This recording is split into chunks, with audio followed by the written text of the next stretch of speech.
how to instantly refund money from PayPal transactions. So over here, as you can see on our screen, locate or go to your activities and simply locate the transaction that you want to refund. For example, I have here AutoDS. So what we're going to do is we're going to click on report a problem.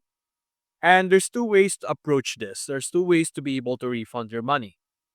The first one is to communicate with the seller directly. You could email them, get their email, and communicate them directly, and they will be able to instantly refund your money.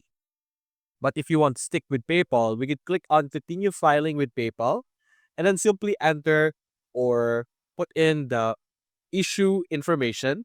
And then over here, as you can see, what was agreed subscription charge, you put that information and then simply put here your expected amount and click on continue, and you will be able to process your refund money from PayPal transactions.